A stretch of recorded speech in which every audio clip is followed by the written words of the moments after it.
You in college, when I met you, you were quite the outgoing individual, to put it lightly, I guess. He was at all the tailgates. All the tailgates, waving, all the parties, the every flag. rager, space every weekend. Get the hell out of here, no.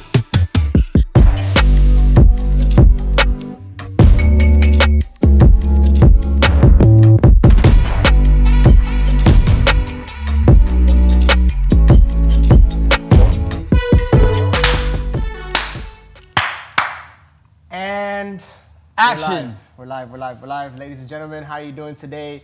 Welcome back to Number one. the Wave podcast, the official podcast for creators and entrepreneurs. My name is Alex Franco, and you know you can hear everything you're saying, right? You have a microphone. Oh right? shit. My bad. Anyways, I was trying to introduce you, but I guess Let him make his own introduction. Oh man, I like it when he does there's it, no way. I'm not gonna introduce I'm myself. gonna let him make his own introduction. He can't. He's too humble. He's too humble to make his own introduction, bro. Like, you have to. He'll be like, "Hi, I'm Jose." I'm Jose, and I'm just a regular guy. All right, so speaking of Jose, I wanted today to be a juicy topic, right? A real controversial topic, and I chose Jose, aka Llama CAC, AKA the insurance llama. the insurance llama, because it doesn't get more controversial than this, right? Llama and I were best friends, I would say, and also we're all best friends. but he holds a polar opposite position as I do in the ecosystem of life, which is the fact that I chose to go freelancing. I chose my own route, to start my own business because I had a very, very bad experience working in the corporate life. And because of that, I adopted this mantra, which is quit your 9 to 5, right? Forget your 9 to 5. Forget the 9 to 5. We keep it clean around here. So, and Llama, Jose, who's a sharp individual, he sleeps with his bed made. That's good, man. He sleeps with silk With a little plastic suit cover pajamas. on top of the bed. Literally, you literally have like a cover for your steering wheel. He's a well polished individual, I would say, right? You remember the episode of How I Met Your Mother when Barney had like the full suit and tie, That's like Llama. silk pajamas? That's Llama. That's Llama for you. So So I need to see that episode. Come on. you have to see it, brother. It's the swoop. Hi, May Your Mother. But I guess that's the best introduction I can give for you, man. That's kind of why I want to bring you on the show, because I kind of want to just talk about how just finding your purpose in life, right? Because you and me, we met each other in college, right? Yeah. Sophomore year. Still remember GC, you were front of you Pollo. were the coolest. It was coolest Pollo. fraternity boy. On Tinder? Get Where you guys out of met? here. Tinder, right? Yo, Yeah, you Tinder. guys left the door unlocked. Oh, that's great. It's messed up, man. It's all good, bro. Alexa, lock the door. I'm All right. ready to close the door. So we met in GC. GC. I feel like it at was FIU. GC. Was it Probably somewhere in GC. Was it love at first sight? It felt like it. He's a very easy guy to get along with. I Yeah. think so. Yeah. What was your first It was thought through Nina, when I you think. met us? When you met me, at least. I thought you were a nice guy. Yeah, I don't man. really remember the conversations we had, but we No. hung out. We hung out. That's it.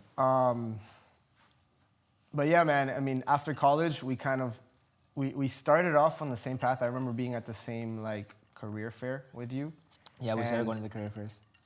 And at that career fair, you met the company. It was the second one. It was the Biscayne one that Yeah, we when went I to. went to Biscayne. The which same is- time, though. Yeah. Same time We went to frame. the first The one. same one that we got those headshots. Did you guys ever get those headshots back? No, I was there. photographer? Yeah, when you got those headshots, though. I don't know. Creep. Yeah, it was a money shot. And the money shot. But from that career fair, from that time period of our lives, you discovered. Second half of college, I would say. No, it was like senior Towards- year, pretty much. Yeah, so Almost second half, going it's into towards it. the end. Yeah, You start yeah. getting your things together. But that's kind of like what you're taught going through college, that, you know, go to the career fair, study your craft, study whatever you want to study, go to the career fair to look for a job exactly for that, and that's what you're going to be doing. Not everybody thinks that way, though. People just like graduate and they're like, okay, what do I do now? You know? Was that you? No, luckily. I mean, Well, you discovered it before graduating, just before. yeah. Part by luck, part by me creating that path by trying to figure out what I wanted to do. Like I wanted to get into the finance world or something in sales. I knew that I wanted to do some sales first because, you know, sales is the most important skill. Warren Buffett says it. All the big entrepreneurs I would have to say it. agree, because whatever path you go down, like there's sales involved into it. You're going to have to sell yourself. You're going to have to sell your business, your company. Yeah. There's something that goes into, if you're offering something, you have to bring it to the public somehow, Yeah. and that's what sales is. And at that point in time, I only had experience in hospitality, which, funny enough, was my major, mostly because And I we didn't all know worked- what I wanted to do. We all worked in the same hospitality industry. Yeah, we were all Same working at restaurant, Piola. Yes, we all. So it was I a got good, it was a good I times. got all my friends into working at Piolo. Yeah. But do you think it's like something that you expected? Like when you were a kid, like did you expect yourself? No, man. Well, So I feel like nobody, unless you have a family in the business of what they do, like say you have a lawyer family, you have a doctor family, or somebody doing something very specific, you're not really gonna know what to do until you do it. And you could study for something, but until you're in the field experiencing what you've studied for, you're not gonna know if you like it until you're in it. Right. And lucky for me, I liked it. Coincidentally, because insurance sounds super boring to everybody, which it can be, I guess you could say. But the reason I like it is because it's something that everybody needs and that nobody understands. Right. So I like being the go-to person that people go to, and you know, and explain everything that they need to know. And they know that they're not getting scammed, like everybody says Right. there. Or, you know, just somebody that you trust that you can, you know, talk to. So. But yeah, because you say that a lot of people think that insurance is boring. So like, do you think it's boring, or like you kind of discovered something erotic about insurance? You could say, like, what is it? economics is boring if you don't understand it. Okay. You know, it's important, but people don't like math because they don't understand it. Right. You know? I love No, it. So- math is hard, bro. It can be. But you have to like, math is one of those subjects that you have to like completely devote yourself to for like a whole week or on a certain chapter in order to actually master it, bro. Because if not, then that'll be the end of you, which it was for me. I took know you math didn't like multiple times you in didn't college. shine too much in the math stuff, but But I that did. was always But I something. did. When I applied myself, Yeah. I did. I definitely did. That was something that I've always like. I used to tell myself, going back, if I were to redo my college stuff, I would probably major in math, because a lot of the smartest people that I met in like college were math majors. Yeah. And it'd be do like game theory. They do a lot of like applied mathematics, which is, I think, is super dope. But I'm not smart enough for that. I took Yeah, finite math not 3 me. times.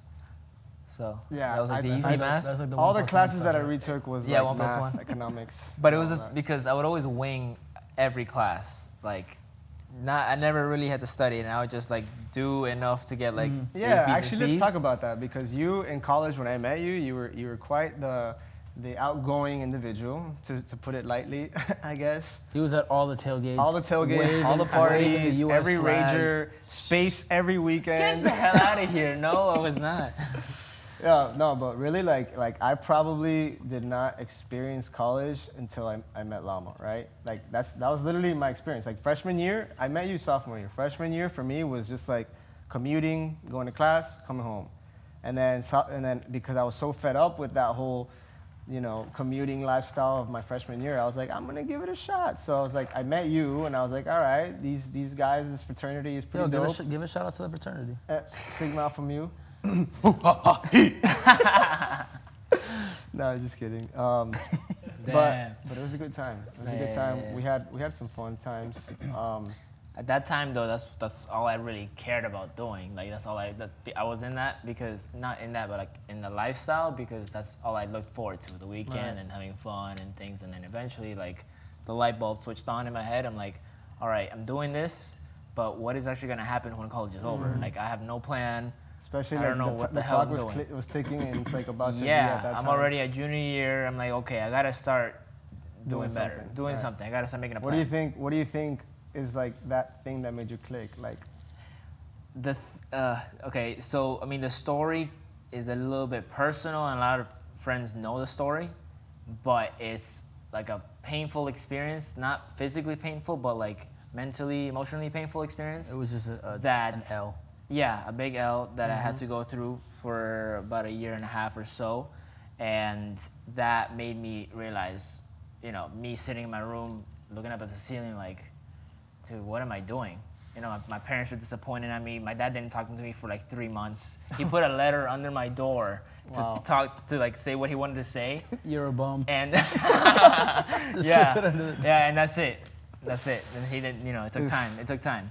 So that made me like, okay, damn, I gotta get my shit together. Yeah, that'll do So it to you. and then I was like, yo, let me try to get in sales and try to get in the finance world.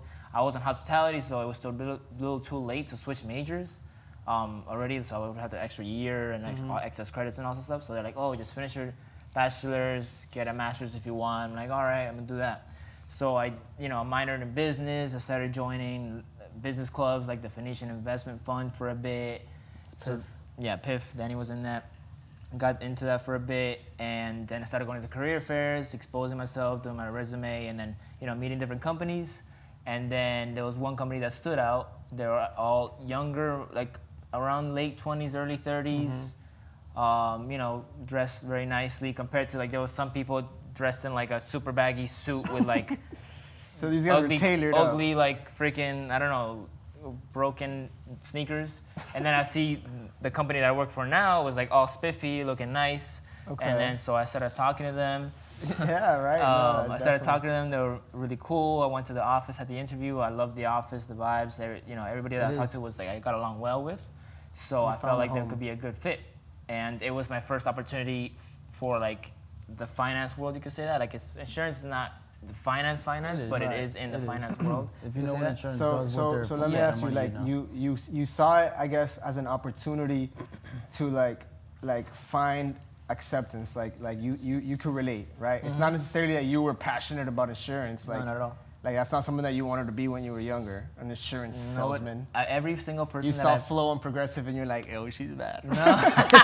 She's so bad. No, every single person that I've met, Picture of Flo on the every on the single person poster. I've met in the industry say I've never planned, like it's by accident. Right. It's They just stumbled nothing, upon it. Stumbled upon it, or the family was in it, and and I feel like that happens a lot. Like I said, if you don't grow up in a family that does a specific niche, then you just fall upon something and then you end up Right. liking it. But I think there's something more to it because It's not so much yes, falling you can upon fall something. upon to it, but like for example, you can stumble upon a bar out at night and you can have a good time there. But if it's not something that you can relate to and it's not something that calls your attention, then what's gonna make you stay? So like, my question is like, what about insurance? Like, what about this company, Miami Insurance Brokers, right? What about them is it that made you want to like say, okay, this is something that I can settle down in? I would say so for example, people don't normally, they can, but have you ever had somebody tell you exactly why you should buy something logically, right? But then you have somebody as a friend that you like them as a person. So in the end, you're gonna do business with people you like more than the logical person that just tells you, Right. oh, this is Straight exactly, facts and statistics. straight facts and statistics, compared to the person that like is your friend, you want to give them the business. So the reason I ended up liking them so much is because it was not just business. It was like a group of friends that I related to and I liked and that I could fit in with, you could say, So, and I don't feel like it's a job for me. It's literally like if you guys are in the room working on the computer all day long, talking and, doing your thing, it's the same thing for me. Right. Like, I'm literally talking, sharing stories. Oh, look at this guy, this email, huh? Like, I don't know. Ranking each Like, other. per my last email, can you read? Kindest regards. Yeah, Yeah. thank you for wishing me well. Right. And then you just like showing to your homeboy, bro, look at this fool right here talking Yeah. about he has a broken water pipe. Come on. Oh my God, no, I don't think He's a I didn't get fool. into that one. No, no that's not. I'm sure there's some that's like crazy that's insurance stories. serious. I'm sure you have some crazy insurance stories, no? I mean, I don't. So I'll be honest, it takes years to really see the claims happen. Like at the beginning, you just start selling, and then nothing happens because insurance is like when something happens. It doesn't happen very often. It's once in a blue moon. Right. So my first big thing that happened to me recently is this guy had a broken water pipe underneath the middle of his house. And I thought, yo, that's water damage. Yeah, claim it. It's good. You know, he told me it was like about $16,000 to fix. Oh, And God. I'm like, yeah, do it. Claim. And he's a family friend, a neighbor of mine. So I'm taking care of him well. And, you know, one part of insurance is knowing more or less what's covered. And then another part is reading a 75-page policy, reading every single line, what's excluded, what's actually, you know, included, things like that. And come to learn after speaking to claims is that the broken pipe is actually not covered. If the pipe caused water damage, the damage to the house is covered, but where the water came from is not. So because this guy has to replace a pipe that's underneath the ground and, you know, dig a huge hole that's costing $16,000 that didn't actually damage his house, it's not covered. So I had to make that really difficult call because I don't normally like confrontation like that, Right. So it was really hard for me, like somebody that I care about, tell him like, look, your $16,000 bill that's coming in might not be covered. And Right. coming from a guy that, like, somebody that you think would be there, like, Yeah. or help you out, might not be able to help you out. It sucks. So That's that the, was- that's that the was my pros first and big- cons of doing what you're doing with the people you're Yeah, doing. 'Cause, yeah, like, you're yeah. able to help other people when they need help, but you can't. Yeah. You know you have to be there to break the bad news whenever you Exactly. And then that's when, you know, people look at it like, wow, insurance is there, supposed to be there for these kind of situations, and now you find a little exclusion in the policy, the insurance company's gonna find a way to get out of it.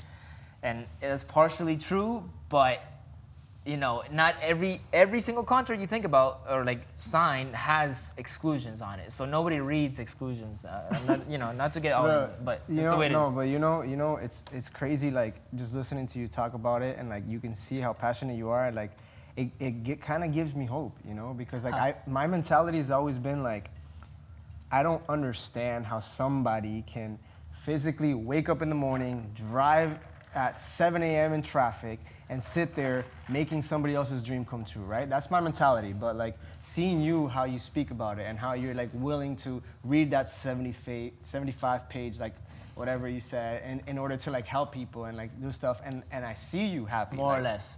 It's But just I hard. see- It's hard to read that, you know. But Of course, but like, of course, any job that you do is like there's nothing in life that you can do that's gonna be just like smooth sailing, right? Yeah. But like, you know, and I guess this is a question, but what I see, and correct me if I'm wrong, is that you're passionate about it, like regardless of what it is, like. You know, I always say screw the 9-to-5 life, but then like I see somebody like you, and I'm just like the 9-to-5 life works for you, fine, you know, just fine. And like I see that you're passionate to go to work, and you know you're always telling me stories, and you're sharing these experiences and stuff like that. And of course, there's things that get you frustrated. Same thing with me, like with us, like when we're working, there's a lot of things that get us frustrated. But like, you know, like it's crazy. Like, would you? So with that being said, what kind of like drives your motivation to be like, all right, I gotta go back into work and I have to fix this, or I have to do this, or like this is my next step? Like, do you have quotas at work, or is it like a mental? There or like a is internal quotas.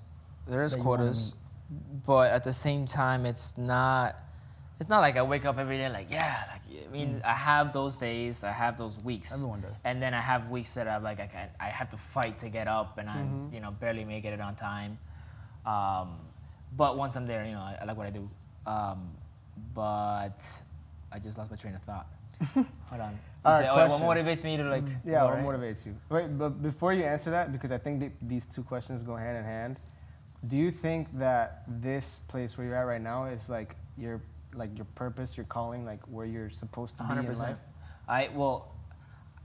100% right now, but I know things change over time. You can be 100% sure in your life that you're meant for something, and then something happens and it doesn't work out. Like, let's just say you were the best soccer player in the world, and you know you're gonna be the next Messi, but you have a horrible injury that ruins your career forever. Right. That's gonna change it and put you in a different path.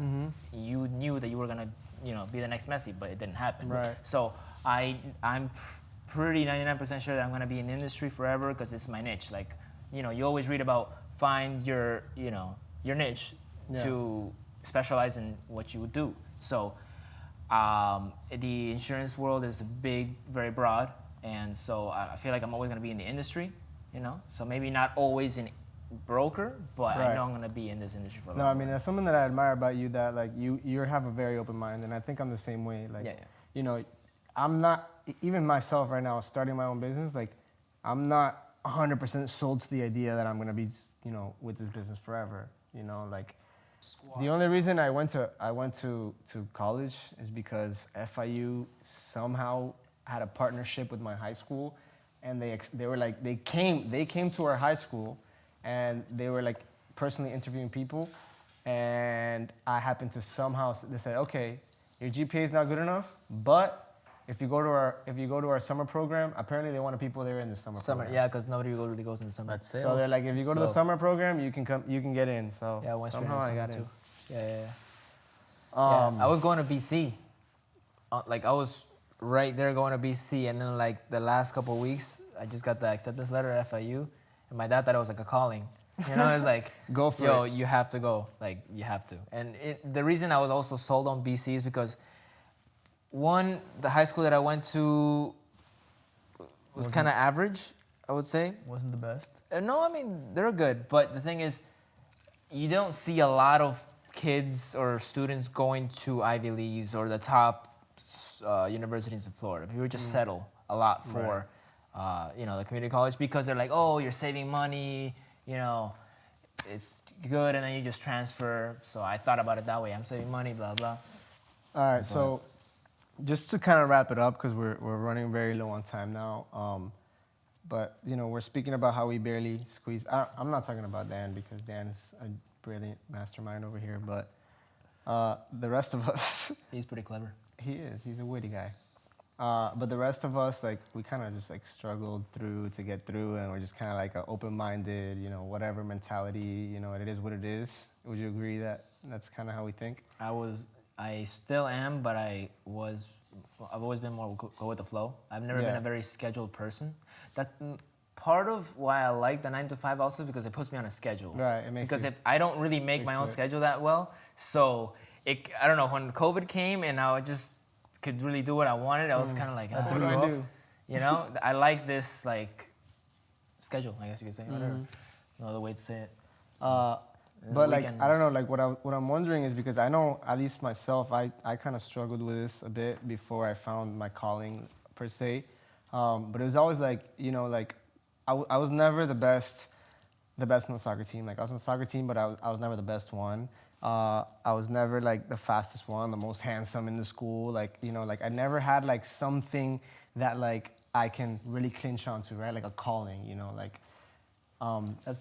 I would say the same thing. It's the really. same, Yeah, right? yeah, same Is that thing. was that ever something that like kind of like got you like discouraged or like made you like really worry about what's gonna happen in the future or anything? I don't know if it ever got me discouraged, but I just knew I didn't have that one thing that I like knew. Like the defining that factor that you could lean on. Yeah. Like everybody had their thing. The only thing I had was just Llama. That was like really catchy, I guess you Right. could say. But then insurance, nobody did it. So that's really what also got me. Like in the sense, like I was that go-to guy. Yeah. And I felt like I already had a good amount of like people I knew. So I feel like, you know, I could reach out to a good amount of a big I mean, network. and that's the beauty of what you're doing in college too. Like while you didn't, you know, study insurance or study the finance too much, you met like with Sammy, with your fraternity, you met a good amount of people that you could branch out to, that you could reach out to, that they probably didn't have insurance going out of college, and that you could provide for them. Yeah. Which I feel like you did. I mean, you're the guy I go to. Any reference, Yeah, most I people are have- still under their parents. send So- straight to you. Yeah, exactly. So I the mean- moment they get out, then you know, they call me. But Right. And by you labeling No, and it's yourself a and good- branding yourself as the insurance llama, I mean that was a risky move on Instagram. You know, you're putting Yo, llama risky, cock risky. out For the the window long- and you're introducing insurance llama. And that for the was- longest time, I thought, okay, so going into the 9 to 5 world, I thought, you know, now I'm in the corporate world, I forget all the partying and delete all the photos on Instagram of all the tailgates, everything. So I was archiving all that. And, The you first know, time I saw you outside of your job, we were at Live. That's true. okay, Suit this and is- tie. we'll get into that story in just a second. though. So me coming into the corporate world, I'm thinking you gotta like keep your, you know, personal life private, the corporate life be conservative, you know, wear the suit and tie, that's it. But once I got in it, And you know, I just realized that everybody's the same way. People are still partying as much as they used Yeah. to, just you know, not totally open about it. People are So still you're doing saying it. that the 9 to 5 job is lit? Is that what you're saying? In my company, yes. I think the best way to work, not, I mean, this is an opinion, but typically when you work in a big corporate job with hundreds of people, you can't really do much. You don't feel like you're like working for Not somebody at else. all. Not at all, bro. It's just, You're Not just at in a all. place with like-minded individuals, and you guys are working toward a the common goal. VP, the which is to make CEO, money. the executives tell me their crazy stories of just a few years ago all the time. It's just awesome. I don't know. But that's not why I'm in the job, Right. obviously. But that's why it makes it more relatable and more comfortable to be in. You can't. I don't know. Yeah. Dope. So I think last next time we should shadow him at work. So. Just No, spend, no, just no. I spend a mean, day in the life of the insurance I llama. guess I understand, you know, because at the end of the day, it's not necessarily like what it is you're doing. It's just the fact of the matter being that you feel like you're following your purpose, right? Like that's the vibe that I'm getting from you, right? You know, like you happen to stumble upon that job as you say it, but it's also not don't just say happen to stumble upon it. It's like you stumbled upon it and you fit in, like you understood them. You see people like you. You see the need in the world for people, you know, to understand insurance, right? Because everybody needs insurance. Everybody needs insurance. If you don't have insurance, then vaya con Dios, like, you know, like it's important. Don't get it. It's a scam. But yeah, man, I mean, like you found your calling. Like it's not something that you wanted to be your whole life. You know, it's like nobody, you know, career day, 5th grade. What do you want to be when you grow up? I want to sell insurance, mom. Like nobody not does at that. all. But I think the lesson or the takeaway that we can get from all this is that just to like lean into what you're passionate about. You Yeah. know? One thing I want to put in is that whoever's in school or you know thinking of doing what they want to do is you won't know if you like what you do until you experience it. So you can study for law for 4 years and think you want to be a lawyer, but once you start and you realize, wow, this just sucks, that might Right. happen. So you don't know what you want to do And that's until okay. you realize that you're doing it and you like it. Right. No, and it's okay to realize that you don't like something, you know? Yeah. Like let's say in a couple months I realize that I don't like making videos. It's not gonna happen, but you feel me? Like if it happens, at the end of the day, what you want to do is you want to continue to lean into what you're passionate about, right? And if you stop being passionate about it, then move on. And Be open-minded. Even if you did stop liking it, the experience and the learning experience that you learned puts you in position to Yes. do the next stage of what you're doing. Like I So- know I was watching this YouTuber that said he was a software engineer and he was making great money. And he didn't feel like that was his calling. And he wanted to make YouTube videos and Right. create content. And all his friends were telling him that you're dumb, why are you doing that? You'd have a great career, blah, blah. And because he was a software engineer, it made it so easy for him to like learn and how to create content and things like that. You know, so that's why he says like that whatever you do in the past is gonna put you in a better position for what you're doing next. That's beautiful what you just said. That gives me 2 bright, beautiful lessons to take out of this and to end on a very good note, which is number 1, content is king. Content is important no matter what, what career job, no matter what it is that you need, that you choose to do, whatever journey life takes you on, content is important. It's this generation in which everybody's attention is focused online on the digital realm. Lesson number 1. And number 2 is that you have to value learning over money, right? Because a lot of people, what they do is that they chase, you know, the high-paying job, and you know they'll work for somebody else, or they'll sacrifice to that 9 to 5 because, oh wow, yeah, there's good money in this and good money in finance and banking, but then they'll be miserable, right? And I don't see that with you. I see you that yeah, you're making good money because, but it's not. You're not there because of the money. You're there because you value the actual learning, you value the knowledge, and you value the community that you found in Miami Insurance Brokers. 100%. Correct? 100%. That's a good note. Yeah. Let's end it in there. Danny, anything else you want to add? what you just said, that encapsulates everything that, well, both That of you was- just said. yes, That encapsulates I everything agree. that I was beautiful. experienced. Let's end it before I say something dumb and mess it up. Guys, thank you so much for tuning in. Ta-da. That was The Wave by 7Seas Media, the official podcast for creators and entrepreneurs. We're going to be at you every single week, so hope you got your towels and your surfboards and whatever. I don't know. Happy That's 4th of cheesy. July weekend Later. Tomorrow, marketing happy hour, be there. at the East Hotel.